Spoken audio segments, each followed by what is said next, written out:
This past weekend, things got a little sexy at Concorso d'Eleganza. Students are feeling more than just the heat of midterms. And will cigarettes be a thing of the past at Stony Brook? All this and more on this week's edition of Stony Brook News.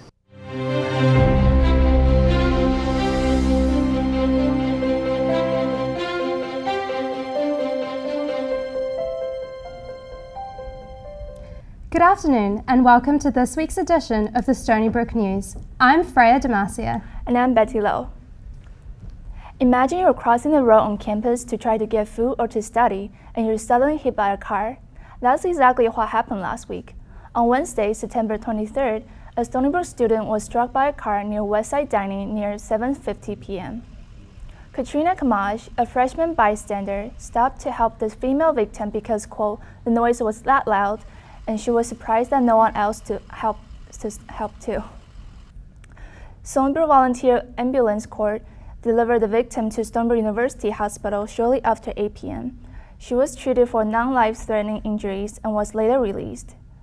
The driver wasn't injured, and University Police tell Stony Brook News that the driver was issued summons for failure to yield to a pedestrian in a crosswalk. It's crazy to think that the school didn't send a text message about it. I know, I check my phone all the time, but thank God that there was no one killed. On a brighter note, the Pope was just in New York City. He had 36 hours to take a bite out of the Big Apple.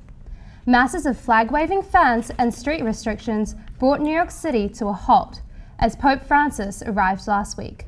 The 78-year-old Vatican leader's schedule was just as packed as the crowds. On Friday morning, the Pope addressed the UN General Assembly. He praised the work of the UN, expressed the need for equality among mankind, and reinforced our relationship with the environment. He said, quote, any harm done to the environment, therefore, is harm done to humanity, end quote. He joined other religious leaders at the September 11th memorial as the people solemnly watched the Pope give a prayer for those who lost their lives during the attack. Pope Francis did not discriminate, as he went from the wealthier areas of the city right into the poorest parts, visiting Our Lady Queen of Angels School in East Harlem. The day finished with a procession through Central Park and a mass at Madison Square Garden. As the whirlwind for the day came to an end for the Pope, the liveliness of New Yorkers still carries on in the city that never sleeps. The Pope was riding in style. Did you see him in his mini black Fiat? Yeah, speaking of Fiat, it's just one of the few things that comes to my mind when I think about Italy. This past weekend, Italian culture was on display at Stony Brook University because Maddox explores.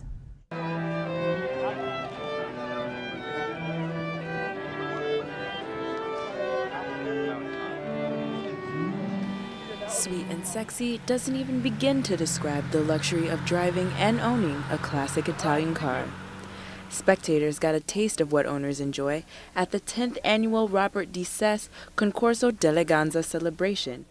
Last year's winner, Bob Dodino, won again for Favorite in Show with his 1983 black Lamborghini Countach. He's had an eye on it since he was a child. Back in '83, when I was a child, I had the poster on my wall, and this is the car of my dreams. And now that I'm a little bit older and I'm financially stable, I was able to purchase it and acquire the car of my dreams. But what makes Italian cars so appealing? They're handmade, these cars. They never had an assembly line with robots and stuff. When they were built by a different person each car, so every nut and bolt is in a different spot on every car, so that makes them kind of unique. Every Italian car boasts individuality down to its muffler, herding crowds of car aficionados and curious onlookers. I always dreamed of having a Lancia. That's why I was looking for a Lancia here. And when a Lancia passed, I was inside the house, and a Lancia passed in the street, I could detect that it was a Lancia by the music, I would say, of the car, okay? I would not say noise, and by the design. However, design isn't the only factor in rallying a crowd. Something a little more intangible draws them in. Yeah, interesting to see the type of technology, but also the beauty. There's something magical about, romantic about these cars, really. That magic swept Teresa Amoruso off her feet. My father was a car dealer, so I always was into cars. I used to be into the American, the Fords, the Mustangs, the muscle cars. But then when I married my husband, he's from Italy, Andrea Amoruso, so we started collecting Italian cars. It's nice because it's like, you feel like you're part of something bigger, and when you drive it, it doesn't feel like it's old. You feel like, yes, I did it. I got this car. That's what you feel like. You feel rich even if you're not. You feel rich. Teresa brought her Alfa Romeo Spider 1600 Duetto, the same car Dustin Hoffman drives in the 1967 film The Graduate. For many of the spectators here, Italian cars evoke good memories and fantasies not yet fulfilled. Every year, a newer model means there's more to dream of. For Stony Brook News, I'm Cassandra Maddox. Arrivederci. Wow, those were such beautiful cars. They were indeed. You could really see them shining in the sunlight. Now let's see if the sunshine's going to carry on from our weatherman Charles. Yeah, Freya, that was just a beautiful day outside, and it was just sunny out there. Didn't you think it was beautiful, ladies? Yeah. It was, it really was. Oh, that might be the last time we see summer-like weather like that until April. That's really unfortunate because when I first got here, it was nothing but sunshine, and it was a great way to explore Long Island. Well, no more sun this week, as we do get some rain that will come into the tri-state area, and that moisture will just intensify over the coast, and we get about 1 to 2 inches of rain. As for today's forecast, it's going to be cloudy out there, but some showers could come in the afternoon, a high around 78 degrees. Let's look at the 7-day forecast, shall we? All right, so after that rain on Wednesday, folks, it's going to be October weather, temperatures being in the 60s. And that is just in time for October baseball for the New York Mets. Back to you. Thanks, Charles. It's a gloomy week ahead, but are things looking up for students trying to move off campus? Valerie Politi has more. Websites like Craigslist, Zillow, and Apartments.com all have one thing in common: college students looking to find good, affordable housing. But the digital age real estate listings only frustrate many students, like Rachel Spiteri. It is literally impossible. It's so hard to find something, especially something that I can afford, because I'm a full-time student, so I only work part-time, which is like 20 to 29 hours a week. There is a new official SBU off-campus housing site, OCH, says Emily Snyder, to help students find roommates. But even that is sometimes not enough. It's hard because the prices are really high still. I put like $500, but they're like, oh, can you have $900 a month? Can you afford that? And I'm like, no, that's still why I haven't found housing. But money isn't the only problem. Other obstacles stand in the way too, like the law, or those ignoring it. I think we have a lot of property owners who choose to rent illegally, and I think that's the struggle of not having enough legal properties to be putting out to our clientele, be it students or doctors or whoever the case may be. And so there are a number of rentals out there. They're not necessarily legal, they're not necessarily safe. Stony Brook has tripled in size. The new dorms being constructed behind me will make living on campus easier. But for those looking to move off, there are very few options. It's not just the university, it's the hospital. Those people looking for housing too. It's supply and demand. There's very little land to develop. Other university areas, there's land where people come in and build affordable housing for students. That's not the case here. There's really not much land to do that in. It may look like there is a lot of land, but it's in private, expensive hands. In fact, apartment complexes are always being built, yet they provide little to no help to students. If you look at the apartment complexes, there's Avalon and Smithtown, the one-bedroom apartments there are probably about $2,000 for an apartment, which is crazy. A student can't afford that. In the meantime, Stony Brook students can wait for new residence halls to open, but the problem is they're more than double the cost of tuition. For Stony Brook News, I'm Valerie Politi. As an exchange student, I could not imagine living off campus. It just takes away from the whole college experience. Yeah, I know. Everything just walk away, even the football stadium. Let's see how the Seawolves did this weekend. Thanks, Betty. Well, to be honest, Stony Brook was not so hot this past week. Men's and women's soccer both came out with ties against Buffalo and Fairfield, respectively. They did their best. But then we have our football team. The Seawolves were taking on the William & Mary tribe this past Saturday in the rain. But the weather was not affecting William & Mary QB Steve Cluley, who makes a special delivery to Chris Conlon and gets their first touchdown of the game. And for the Seawolves, not much would come about from their efforts.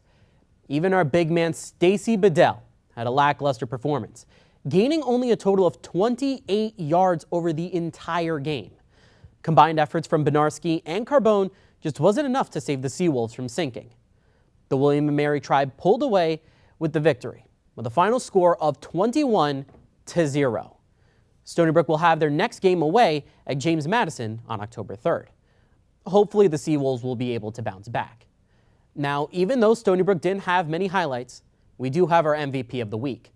And that honor goes to the New York Mets, who have clinched the NL East title after beating the Cincinnati Reds.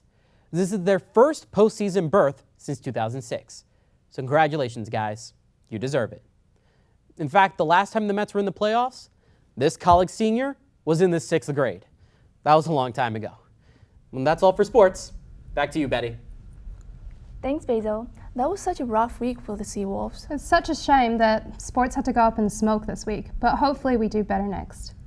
Speaking of losing, students are about to lose their cigarettes too. Our reporter, Joe Malone, explains more. After January 1st, 2016, smoking tobacco will be forbidden across Stony Brook University's property. After 3 years of consideration, Stony Brook is joining 11 other SUNY schools and hundreds of colleges nationally that are prohibiting smoking on all campus grounds. I think it's good because when I walk through campus, I don't want smoke in my face. Many students are wondering if the new policy will effectively impose compliance. I mean, I don't know if that's going to really stop people. Some people might just keep going about their business, keep smoking. Sophomore Sharez Zahid said that he thinks it will be impractical to stop the massive university population from lighting up. I don't think there's a use for the ban since it's not going to be implemented properly. It's impossible to do so. A big part of smoking for us is a social thing. Many of our friends smoke because the other people do it. When you just walk outside when other people are smoking, you want to smoke too. I know some people that smoke in their dorms with the smoke detector blocked by plastic bags. So they're probably going to find a new way to smoke secretly. It might make campus a lot healthier, but at the same time, I know that when you're smoking, it's hard to quit. So to quit cold turkey is going to be really hard. The Student Health Center provides free nicotine patches or gum to students looking to quit smoking. The university's policy is unclear on how it will be handled if students disobey the new rules. The smoking ban goes into effect next semester. For Stony Brook News, I'm Joe Malone. Media Relations sent us a statement just before this broadcast saying, quote, "The tobacco-free policy is not intended to be punitive and does not force individuals to stop smoking or using tobacco," end quote. A website will launch in the coming weeks with information about the initiative.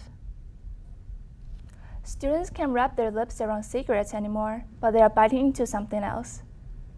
There has been a lot of talk about improving food on campus, and some students this week received a little more protein with their dish than they asked for. Bugs were found in quite a few people's meals, including Chrissy Yang, who snapped this photo of the incident and posted this on Facebook to complain about what happened. The situation has left Seawolves with a bad taste in their mouth, but a statement from the FSA about the issue said, quote, "Matters that are reported regarding potential food safety are immediately transmitted to the on-campus sanitarium for investigation and action, as is what happened in this case," end quote. We will try to keep our viewers updated for developments of the stories. Freya, have you eaten bugs before? Well, I try not to, but when I do, it's always my favorite gummy worms. Ooh, that sounds good. But that's all the time we have for now. I'm Betty Lowe. And I'm Freya Demacia. Be sure to tune in next week for another edition of the Stony Brook News. Have a great week ahead, Seawolves.